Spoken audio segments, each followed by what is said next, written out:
Hey guys, hey, Joe Herrera here. Hey, I'm so excited for you to be with me. Today we're going to be talking about one of my favorite things with real estate investing. We're going to be talking about seller financing. We're going to be talking about the benefits of seller financing, how it benefits the buyer and the seller. Never stop dreaming. Hey guys, we're talking about seller financing today. I'm so excited. So what is seller financing?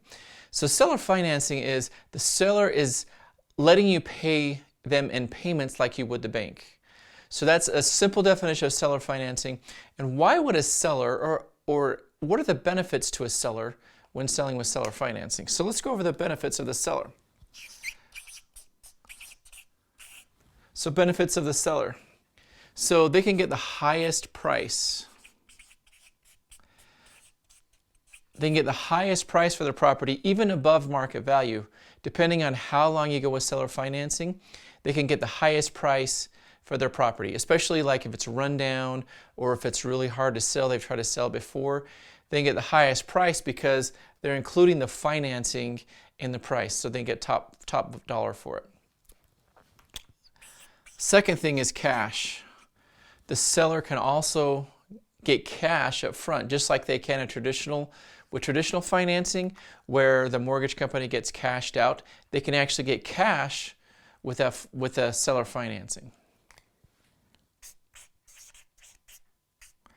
So they can also save in taxes. I've sold many properties with seller financing, and I've always saved in taxes because what they do is they defer the taxes over a 5-year period of time. Instead of being taxed all up front, they're deferred over a period of time, as well as you may not get all the money up front as a seller, and so you're not going to be paying as much taxes because you're getting paid over time. So fast closing. So a lot of people want to do seller financing. A lot of sellers want to do seller financing because you have a fast closing. You know, if let's say there was a transfer and the husband had to leave soon and the wife and kids were back home, they'd have to be apart, right? So a lot of people want a fast closing, and seller financing is definitely a way to get a fast closing because you don't have to deal with banks, you don't have to wait for bank qualifying or anything like that. So a fast closing is another benefit to the seller.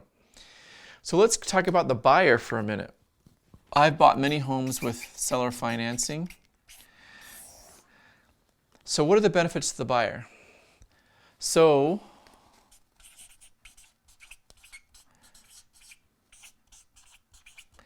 you can definitely tell I'm not a teacher with the handwriting up, but you can have bad or no credit, right? With seller financing, you don't have to have any credit because you're not going to a bank or do anything like that. So as a buyer, you can have bad or no credit and buy with seller financing. So another benefit to the buyer is they can increase their credit rating, because if they have bad or no credit, they can increase their credit rating by the seller showing the mortgage company that they've made their payments on time and in a timely manner, so they can actually increase their credit rating by making payments on time. So another one, no loan costs, right? So you don't have to get a loan, right? There's no loan costs or anything like that. You don't have to go to a bank and they don't have to put your credit and do all that stuff, so you don't have to pay any loan costs on it. And the last one,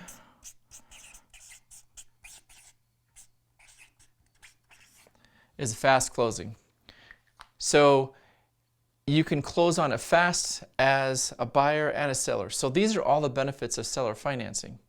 So let's talk about how to paper up seller financing deals. So what are the things that are required to do the paperwork for a seller financing deal? So a promissory note. Now normally a promissory note is given to a bank when you're getting a traditional mortgage. So a promissory note is basically you agree to pay the bank X amount of dollars for X amount of time at X interest rate. So that's what a promissory note is. So you're going to give the seller the same thing. You're going to give the seller a promissory note saying you agree to pay them X amount of dollars for X amount of time at X interest rate. So there's also going to be either a deed of trust or a security deed. And these are given to the seller. So the deed of trust or security deed, and this is depending on the state, because I've done deals in states where they require a deed of trust. I've done deals in states that require a security deed. They serve the same purpose, but basically The deed of trust and security deed, what that does, it puts the lien on the property on behalf of the seller. So if something were to go wrong, then they could foreclose on the property like a bank. So this is what puts the lien on the property. So when you go to sell the property, the title company or closing attorney, they go and look at all the liens and they say, oh, there's a security deed on this property for X amount of dollars. This needs to get paid off. So that ensures once you refinance or sell the property, the seller will be paid off. Hey guys, hey, thank you so much for watching. Go ahead and hit subscribe, hit the bell so you get notifications when future videos come out. Watch more videos or go to my website, joeherrerarealestate.com. See you later.